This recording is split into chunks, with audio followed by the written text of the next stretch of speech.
Student हमने last time progressive era देखा था। प्रोग्रेसिव एरा के ही लीडर हैं हमारे पास थियोडोर रूजवेल्ट।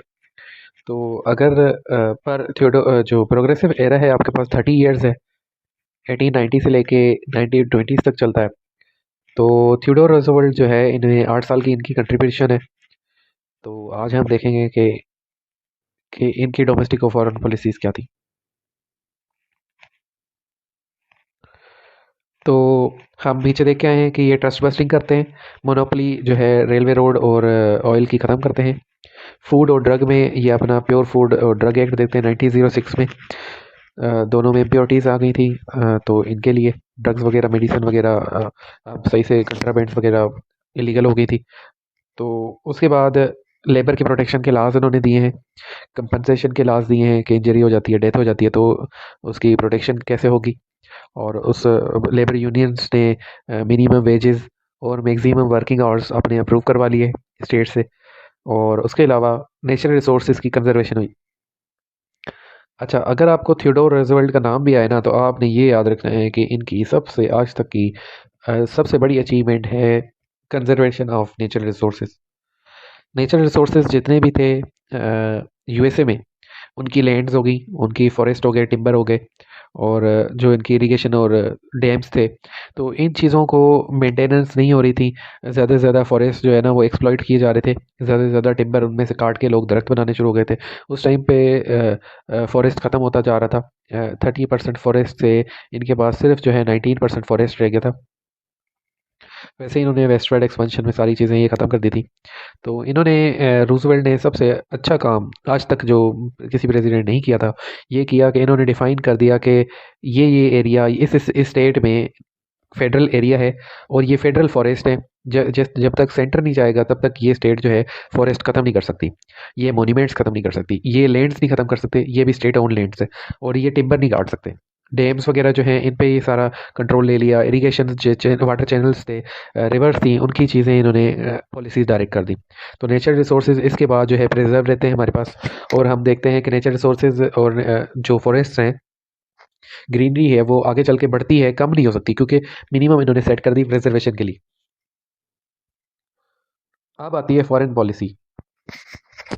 फॉरेन पॉलिसी में हम इनकी फॉरेन पॉलिसी थोड़ी देख चुके हैं। अगर आपको याद हो तो रूजवेल्ट कोरोलरी हमने देखा था मनरो डॉक्ट्रिन में। कोरोलरी, कोरोलरी कहते हैं सेम को, मीनिंग है सेम या इन एग्रीमेंट। तो मनरो डॉक्ट्रिन था कि ओल्ड वर्ल्ड, आपको रिवीन करवा देता हूँ, और न्यू वर्ल्ड बिल्कुल अलग है। यहाँ से कोई न्यू कॉलोनीज यहाँ बनाने नहीं आएगा। यूरोपियन कंट्रीज कोई न्यू कॉलोनी नहीं बनाएंगे।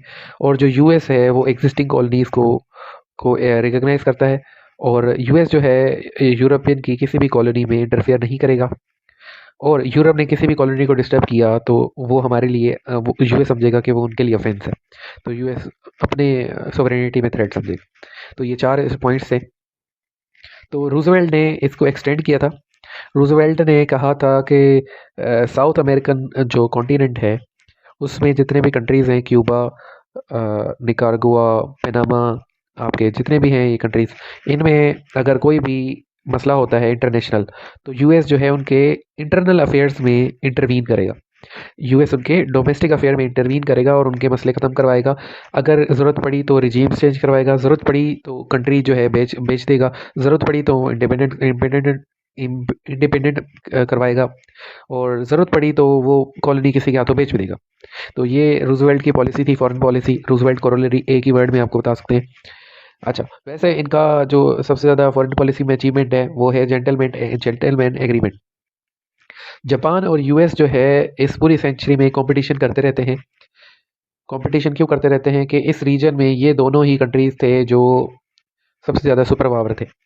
जापान जैसे ही ये अपनी एक्सटेंड करते रहते हैं टेरिटरी, तो जापान के लिए ये खतरा फील शुरू हुआ कि पैसिफिक ओशन में तो इनकी डोमिनेंस खत्म होती जा रही है, अटलांटिक में भी ये बढ़ते जा रहे हैं। हवाई उन्होंने ले लिया है, उधर से अलास्का ले लिया, उधर से ये 50 स्टेट्स हो गए 13 में से। तो जापान जो है वो भी अक्वायर करना चाहता है लैंड। तो जापान ने चाइना की जो है मंचूरियन स्टेट्स को अक्वायर किया। उसके बाद इन दोनों में लड़ाई हुई, चाइना और जापान में, और काफ़ी सारे कंट्रीज इसमें इन्वॉल्व हुए। बाद में 1900 में इन्होंने ओपन डोर पॉलिसी दी। ओपन डोर पॉलिसी के बाद भी जापान जो है वो बाज नहीं आया। जापान ने फिर चाइना पे हमला किया, अच्छा मौका देख के। उस टाइम पे जो है इन्होंने रिक्वेस्ट की रूजवेल्ट से कि आप जो है जापान और चाइना की सुलह करवा दें। तो थियोडोर रूजवेल्ट ने जापान और चाइना की सुलह करवा दी, उनके टर्म्स और कंडीशंस डिफाइन करवाए। तो इन चक्कर में इन्हें नोबेल पीस प्राइज़ भी मिला है। आगे चल के देखेंगे कि हम के इनके जापान और यूएसए के रिलेशन आपस में बेहतर नहीं होते, और फाइनली 1941 में ये पर्ल हार्बर पे अटैक करते हैं, और ये फिर 1945 में हिरोशिमा नागासाकी पे अटैक करते हैं। तो बहरहाल यूएस जापान अब बाद में कभी देखेंगे। तो फिलहाल जो है जेंटलमैन एग्रीमेंट करवाते हैं, ये सबसे बड़ी अचीवमेंट है फॉरेन पॉलिसी की। इसी तरह ये मीडिएटर का रोल प्ले करते हैं, आर्बिट्रेटर का रोल प्ले करते हैं फ्रांस और जर्मनी के दरमियान। फ्रांस और जर्मनी आपस में लड़ रहे थे कि मोरक्को जो हासिल हुआ है उसको कैसे डिवाइड करना है। तो यूएस ने सुलह करवा दी, थियोडोर रूजवेल्ट ने। Maintaining hegemony of US in Caribbeans. अब ये कैरिबियन जितनी भी कंट्रीज़ हैं 10-12, तो इनमें जो है अपनी हेजेमोनी कायम करनी है। कैसे, आगे देखते हैं। वेनेजुएला जो है वो अपना कर्ज नहीं पे कर पा रहा था, अपने जो है जिनसे इन्होंने कर्ज लिया था यूरोपियन कंट्री से, स्पेन से और पुर्तगाल से। तो इन्होंने आके पुर्तगाल और स्पेन ने आके कब्ज़ा करने की कोशिश की थी वेनेजुएला पे। पर रूजवेल्ट ने जो है कहा कि कोई भी बाहर से हमारी नॉर्दर्न हेमिस्फीयर में इंटरफियर करेगा तो वो हमारे लिए इशू है, इसलिए हम जो है वेनेजुएला के लिए जाके बात करेंगे। तो वेनेजुएला के लिए इन्होंने बात की और कर्जे की किस्तें आसान करवाई, चीज़ें आसान करवाई, और वेनेजुएला को इन्होंने बचा लिया डिफ़ॉल्ट होने से। नंबर दूसरा है सेंटो डोमिंगो। ओके, यहाँ पे जब सेंटर डोमिंगो डोमिनिकन रिपब्लिकन जो है ये जब फिर से कर्जे में हो गया, ये भी जो है कॉलोनी दोबारा से बनने लगा। तो थियोडोर रूजवेल्ट ने दोबारा से मनरो डॉक्ट्रिन अप्लाई किया यहाँ पे, और दोबारा इंटरनेशनल प्लेयर से बात की कि जी ये कर्जा दे देगा आपको, इसको जो है कॉलोनी बनाने की ज़रूरत नहीं। ये प्लेट अमेंडमेंट है हमारे पास, प्लेटर नहीं है, प्लेट अमेंडमेंट है। प्लेट अमेंडमेंट में मिलिट्री ऑक्यूपेशन जो है क्यूबा की, वो ख़त्म की है इन्होंने, और सुपरवाइजरी रोल रखा है अपने हाथ में, ठीक है। तो ये आप देख रहे हैं कि वेनेजुएला में भी इंटरफेयर कर रहे हैं, सेंटो डोमिंगो में भी इंटरफेयर कर रहे हैं, और क्यूबा में भी इंटरफेयर कर रहे हैं। ये सारी जो है एक्सटेंशन है मनरो डॉक्ट्रिन की, और ये इसी को हम रूजवेल्ट कोरोलरी कहते हैं।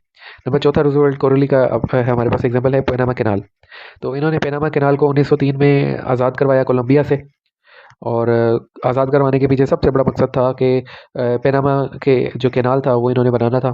तो एक नैरो 10 माइल की स्ट्रिप इन्होंने 100 ईयर्स के लिए लीज पे ले ली, और इनको इसी शर्त पे आज़ाद करवाया कि जी हम आपसे ये लैंड ले लेंगे और थोड़ा सा पैसा दे देंगे आपको, और 100 सालों बाद ये आपको कैनाल बना के रिटर्न कर देंगे, और इस कैनाल से जितनी भी इनकम जनरेट होती है वो यूएस की होगी। तो ये इन्होंने पनामा ने इंडिपेंडेंस की प्राइस इनको अदा की है। तो इन्होंने खुद से ही आर्टिफिशियल राइट्स प्रोड्यूस करवा के, नारकी प्रोड्यूस करवा के, और कहा जी कि ये तो आप हमारे कॉलोनी में कोलंबिया मसला कर रहा है, सॉरी पनामा में कोलंबिया मसला कर रहा है, तो हम पनामा की मदद करने जा रहे हैं। असल में इनको अपना मफाद था। तो एक ये, तो रूजवेल्ट कोरोलरी की ये चार चीज़ें थी। उसके बाद थियोडोर रूजवेल्ट ने अपनी हेजेमोनी शो करने के लिए पूरी दुनिया में एक ग्रेट वाइट फ्लीट चलाई। इसमें 16 जो थी वो बैटल शिप्स थी, जो पूरी अर्थ का उन्होंने चक्कर लगाया, ग्लोब का पूरा चक्कर लगाया, गोल घूम के एक दफ़ा अर्थ में दोबारा वापस आ गए, यूएस से अटलांटिक से चले हैं, और सारा कुछ होके फिर पैसिफिक से वापस आए। तो ये 16 शिप्स थी, कंटिन्यूस एक डिस्टेंस पे चल रही थी, सिर्फ दुनिया को ये दिखाने के लिए तो कि यूएस जो है कितनी बड़ी नेवल पावर अचीव कर चुका है। 16,000 सेलर्स इनको बंदे दिए इन्होंने, उनके हाथ में उनके हाथ में जो है पिकेट्स थे कि यूएस की आर्मी है हम, और हम इतने सुपर पावर वगैरह हैं।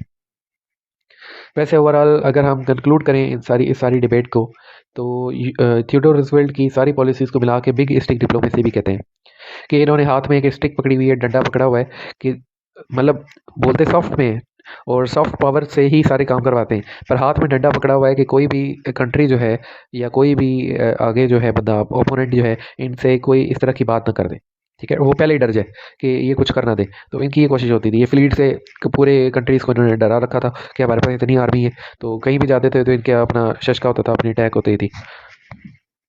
तो एक बिग स्टिक डिप्लोमेसी, इन्होंने खुद जो है ये फ्लीट को ले जाते वक्त कहा था कि हम speak softly but carry a big stick.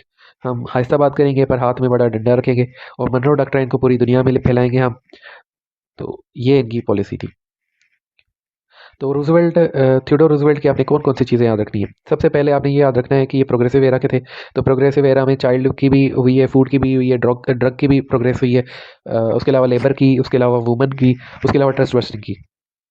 उसके बाद सबसे बड़ी अचीवमेंट रूजवेल्ट की आपकी नेचुरल रिसोर्सेज कंजर्वेशन हुई है, प्रिजर्वेशन हुई है। फॉरेन पॉलिसी में आपने रूजवेल्ट कोरोलरी नाम याद रखना है। इससे आपको ये याद आ जाएगा कि मनरो डॉक्ट्राइन की एक्सटेंशन थी।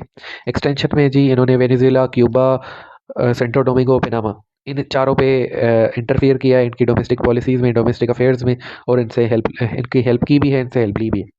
तो उसके अलावा आर्बिट्रेशन का रोल इनको मज़ा आता था रूजवेल्ट साहब को, कि दूसरे के मैटर्स में पढ़ना है। तो ये जापान और चाइना की तो सुलह करवाते हैं, नोबेल पीस प्राइज़ लेते हैं, फ्रांस और जर्मनी की सुलह करवा लेते हैं इधर।